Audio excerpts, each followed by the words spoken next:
Assalamualaikum warahmatullahi wabarakatuh. Waalaikumsalam warahmatullahi wabarakatuh. Alhamdulillahi bini'matihi tatimmus shalihat. Wassalatu wassalamu ala asyrafil anbiya'i wal mursalin wa ala alihi wa sahbihi wasallam ajma'in, amma ba'd. Puji syukur kehadirat Allah Subhanahu wa taala yang memberikan kesempatan kepada kita pada pagi hari yang cerah ini untuk melakukan diskusi di stadion utama. Yang kedua, salawat bertangkaikan salam, mari sama-sama kita curahkan ke ruh junjungan alam, yakni Nabi besar Muhammad sallallahu alaihi wasallam. Mungkin yang menjadi tema kita pada pagi hari yang berbahagia ini adalah tentang Permendikbud 30. Namun sebelum itu, seperti yang sama-sama kita ketahui, belakangan ini, akhir-akhir ini, kasus pelecehan seksual semakin meningkat. Yang lebih parahnya, pelaku dari kasus tersebut seringkali terjadi di instansi pendidikan. Tentu ini merupakan sebuah keresahan bagi regenerasi muda yang niat awalnya untuk mengenyam pendidikan serta mempersiapkan diri untuk menyokong masa depan. Akan tetapi niat mulia tersebut dibayang-bayangi dengan rasa ketakutan karena kita semua berpotensi menjadi korban. Untuk itu, selaku pemuda, sudah seharusnya kita ikut andil dalam meminimalisir pelecehan seksual tersebut. Salah satu upaya yang bisa kita lakukan sekarang adalah dengan mengkaji faktor-faktor penyebab terjadinya pelecehan seksual tersebut. Dengan demikian, kita akan mengetahui cara menghindari dari kejahatan seksual tersebut. Oke, pada pagi hari ini kita sudah menghadirkan atau kita sudah kedatangan narasumber yang sangat luar biasa, yaitu sahabat senior kita, Bang Rahmat Nasution SPD. Oke, mungkin teman-teman sekalian, sahabat-sahabat, kawan-kawan sekalian masih kurang kenal gitu sama senior kita ini, sama pemateri kita pada pagi ini. Karena dalam istilahnya, tak kenal maka tak sayang, tak sayang maka tak cinta gitu. Oke, untuk mempersingkat waktu, kami berikan kepada sahabat senior untuk memperkenalkan diri. Assalamualaikum warahmatullahi wabarakatuh. Salam edukasi. Perkenalkan, nama saya Rahmat Nasution SPD. Saya merupakan alumni dari STAI Diniyah Pekanbaru tahun 2018 dan merupakan Presiden Mahasiswa STAI Diniyah Pekanbaru tahun 2017 dan merupakan salah satu pembuka PMII di STAI Diniyah Pekanbaru. Baik, pada pagi hari ini kita akan membahas tentang Permendikbud nomor 30 tentang pelecehan seksual di dalam kampus. Pelecehan seksual merupakan masalah yang sangat serius. Pelecehan seksual banyak kita jumpai akhir-akhir ini, baik di kalangan pelajar, di kalangan mahasiswi, maupun di kalangan umum. Pelecehan seksual ini sering terjadi, kita lihat, baik dia di tempat yang sunyi ataupun bahkan di fasilitas umum seperti di busway, di angkot, bisa jadi pelecehan seksual tersebut bisa terjadi kepada kita. Namun kita hari ini membahas pelecehan seksual khusus berada di lingkungan pendidikan atau di lingkungan kampus. Maka terbitlah Permendikbud Peraturan Menteri Pendidikan nomor 30 tahun 2021 tentang kekerasan seksual di dalam kampus. Banyak kita lihat, terutama di Riau ini, kasus pelecehan seksual. Yang terakhir ini kita jumpai kasusnya ada di kampus Unria, Universitas Negeri Riau, yang mana seorang mahasiswi ketika bimbingan kepada dosen pembimbingnya, maka terjadilah pelecehan seksual tersebut. Jadi apa kira-kira yang menyebabkan pelecehan seksual itu terjadi? Yang menyebabkan pelecehan seksual itu terjadi, salah satunya adalah berhaluat ini. Seharusnya kampus menyediakan fasilitas kepada semua mahasiswa atau mahasiswi yang ingin berhubungan, yang ingin mengunjungi dosennya atau pembimbingnya dengan fasilitas yang memadai. Kalaulah dia di dalam satu ruangan laki-laki dengan seorang perempuan, dengan sendirinya pasti nanti datang hasrat kepada lawan jenis tersebut. Maka setidaknya kampus harus memfasilitasi tempat supaya tidak terjadi pelecehan seksual. Contohnya dengan memasang semua ruangan dengan CCTV, atau ketika mahasiswi mengunjungi dosen pembimbing setidaknya didampingi oleh satu orang supaya mereka tidak berdua di dalam ruangan tersebut. Mungkin itu pengantar dari kami. Kembali kami berikan kepada moderator. Oke, mungkin itu pengantar dari sahabat senior kita. Kita sudah mendengar bagaimana jenjang pendidikan beliau. Pada tahun 2017, beliau adalah seorang presma di salah satu kampus yang ada di Pekanbaru ini, yaitu Staidinia. Mungkin untuk mempersingkat waktu juga, kita akan langsung masuk saja ke pembahasannya, yaitu ke materi yang akan kita bahas pada pagi hari ini, yaitu tentang bagaimana tanggapan dari sahabat senior dari Bang Rahmat Nasution tentang Permendikbud 30 yang ada sekarang ini. Mungkin itu pertanyaan pertama dari saya sebagai sebagai moderatornya.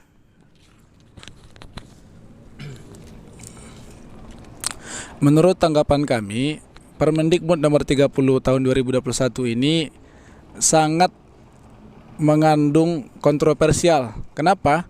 Bisa jadi Permendikbud ini ditafsirkan malah melegalkan pelecehan seksual tersebut, karena di situ di Permendikbud ini memberi peluang supaya orang bisa melakukan pelecehan seksual dengan catatan ketika korban ini setuju dengan kelakuan tersebut, maka bisa jadi Permendikbud ini tidak berlaku, karena di Permendikbud ini disebutkan seperti itu. Nah, contohnya nih di pasal 2 di ayat 2 nih, kekerasan seksual sebagaimana dimaksud, bahwasanya bentuk-bentuk kekerasan seksual itu diantaranya adalah dengan cara melecehkan penampilan fisik, kondisi tubuh, atau identitas gender korban, melihat alat kelaminnya dengan sengaja tanpa persetujuan korban. Nah, dengan kata tanpa persetujuan korban di sini suatu celah, ya kan? Kalau korban misalnya setuju, berarti boleh dong di kampus tersebut melakukan pelecehan seksual. Nah, itu menurut kami.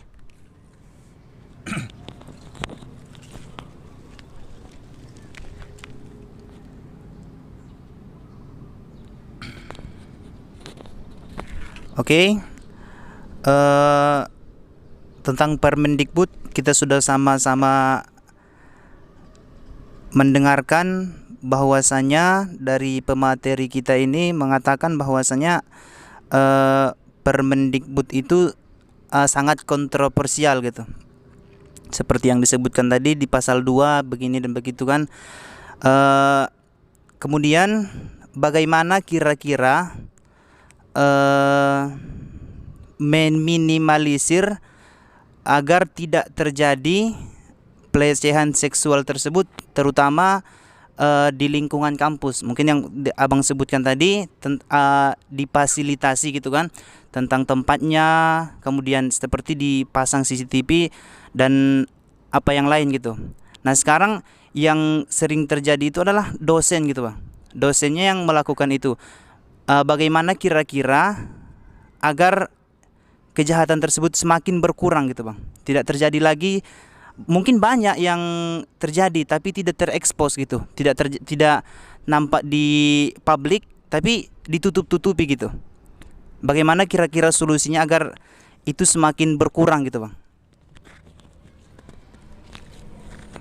Menurut kami, solusi untuk mengurangi atau meminimalisir terjadinya kekerasan seksual, pelecehan seksual di lingkungan kampus ini, yang pertama adalah ketika seorang mahasiswa atau seorang mahasiswi dilecehkan oleh oknum-oknum yang ada di dalam kampus tersebut, dia seharusnya speak up, berani berbicara, tidak menutup-nutupi kejadian tersebut sehingga malah memberikan celah kepada pelaku predator seksual ini untuk kedua kalinya.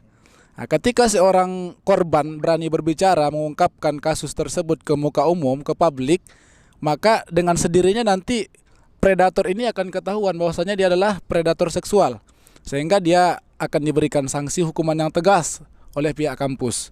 Nah, salah satunya juga untuk meminimalisir terjadinya kekerasan seksual di lingkungan kampus dengan memfasilitasi kampus dengan yang saya sebutkan tadi, CCTV, atau setidaknya ketika seorang mahasiswa tidak boleh berdua-duaan di lingkungan kampus.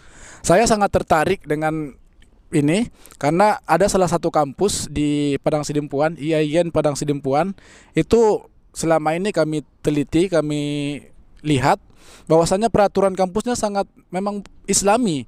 Seorang mahasiswa atau seorang mahasiswi tidak boleh berhalwat di lingkungan kampus, sehingga disitulah terjadi meminimalisir terjadinya kekerasan seksual tadi. Tatkala seseorang tidak boleh berdua-duaan, otomatis kan tidak ada celah untuk melakukan pelecehan seksual tersebut. Tapi kalau kampus malah memfasilitasi, membiarkan mahasiswanya atau mahasiswa dengan mahasiswa, mahasiswa dengan dosen, atau dosen perempuan dengan mahasiswa laki-laki membiarkan berdua-duaan, kita tidak tahu kan niat awalnya memang dia tidak ada melakukan pelecehan tersebut. Tapi ketika ada celah mereka berdua dalam satu ruangan, dengan sendirinya nafsu itu akan timbul, sehingga terjadilah pelecehan seksual tersebut. Nah, itu menurut kami.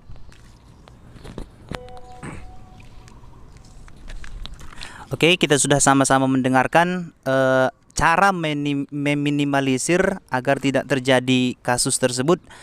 Yang pertama adalah seorang yang korban ini harus berani berbicara gitu, harus berani berbicara di depan publik supaya orang tahu kejahatan dari seorang pelaku tersebut. Kemudian kita lanjut ke pertanyaan berikutnya, yaitu tentang bukankah di Permendikbud tersebut ada jaminan untuk korban seperti pengawasan dan bimbingan bagi korban untuk menghilangkan trauma korban gitu. Di Permendikbud tersebut sudah ada jaminannya gitu, bimbingan dan pengawasan apabila terjadi ke kasus tersebut. Nah, kami mohon kepada sahabat senior agar menjelaskan tentang ini, Bang.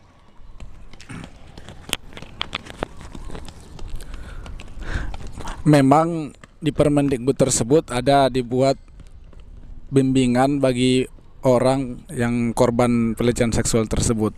Tapi realitanya kita lihat di lapangan belum sepenuhnya kampus-kampus menerapkan Permendikbud ini. Bahkan yang paling tragis kita lihat yang berani speak up itu, mahasiswa yang berani berbicara itu, malah dia diancam 10 miliar. Nah, 10 miliar, bayangkan.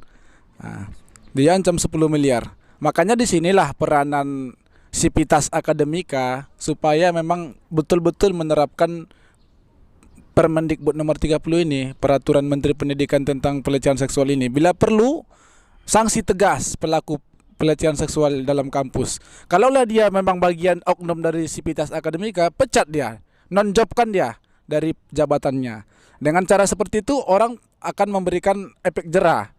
Karena dia ketika dia sudah di-non-jobkan, maka dia tidak akan berani lagi untuk melakukan pelecehan seksual di dalam kampus. Akan menjadi timbul efek jera dalam dirinya sendiri. Nah, itu menurut saya. Memang Permendikbud ini memang ada celah apa di situ, pendampingan bagi orang korban kan, tapi belum semuanya bisa diterapkan oleh kampus. Ya, seperti yang disampaikan pemateri kita, memang sudah ada di kampus-kampus tapi belum terrealisasi 100% gitu. Masih banyak yang formalitasnya ada tapi prakteknya belum ada gitu kan. Nah, seperti yang disampaikan sahabat ini juga, yang disampaikan senior ini juga, bahwasanya pelaku dari kejahatan ini, pelecehan seksual ini harus ditangani atau disanksi dengan seberat-beratnya. Bila perlu copot aja jabatannya, seperti itu. Mungkin sebagai penutup kita dengarkan closing statement dari narasumber kita tentang wacana kita, pembahasan kita pada pagi hari yang berbahagia ini.